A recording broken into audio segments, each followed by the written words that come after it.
Donc, dans cette vidéo, je vais vous montrer comment utiliser les rappels. Donc, je vais utiliser la fonction rappel ici, ou l'application rappel, qui vient automatiquement sur votre iPad. Je vais l'ouvrir. Et vous voyez, dans mes listes de rappels, j'ai différents rappels, dont les rappels de base, que je pourrais appeler ici. J'ai les activités des enfants, où est-ce que je peux ajouter des choses, et ainsi les devoirs. Donc, ce sont des choses ou des listes de rappels que j'ai ajoutées. Je pourrais ajouter une liste de rappels à faire, comme juste par exemple des tâches. Ici, je pourrais les mettre en bleu et je pourrais aller voir, puis mettre un petit icône ici, des tâches, comme ça. Et là, vous voyez, j'ai une nouvelle liste de rappels ici comme tâche.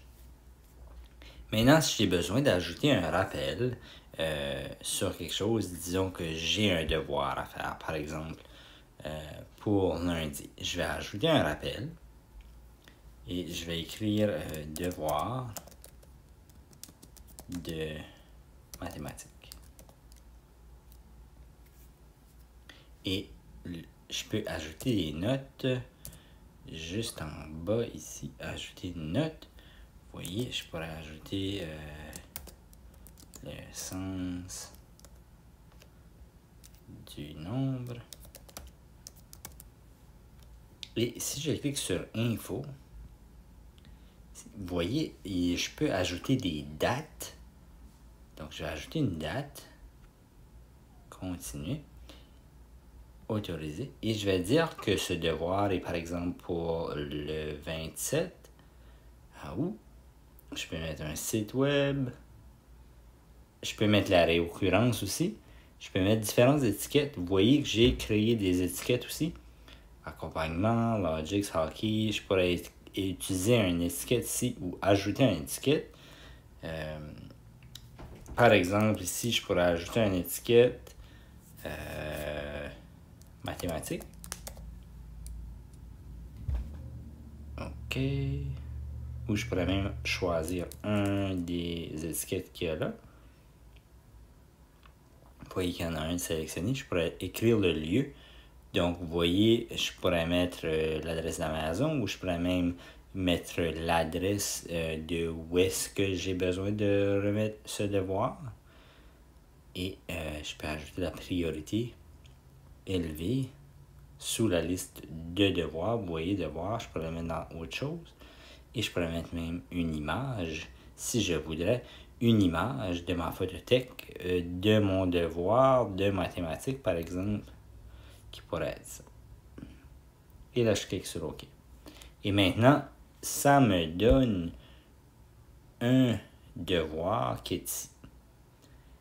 Mais je peux voir ici maintenant, dans mes devoirs, dans mes rappels, que j'ai 3 choses qui ne sont pas complétées.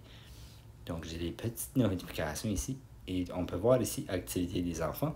Lorsque les activités des enfants sont complétées, je peux mettre un crochet dessus et ça complète mes activités.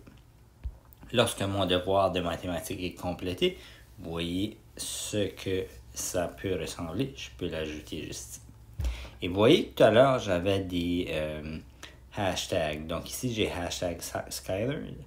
Et je pourrais ajouter ces notifications-là, ou même les personnaliser. Vous voyez, si je viens ici, je pourrais ajouter une étiquette qui serait par exemple science. Et vous voyez que le hashtag science apparaît.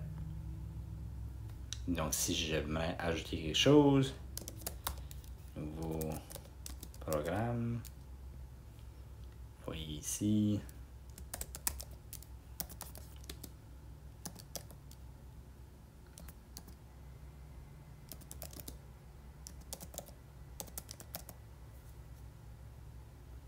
et voilà. Puis là, je pourrais mettre info, date. Et je pourrais mettre que c'est pour la semaine prochaine. Je pourrais même mettre une heure spécifique. On va mettre pour 16 heures. Donc, les rappels de cette façon peuvent vraiment être efficaces et aider vos élèves à s'organiser lors de différentes tâches ou lors de différents devoirs ou tâches à remettre.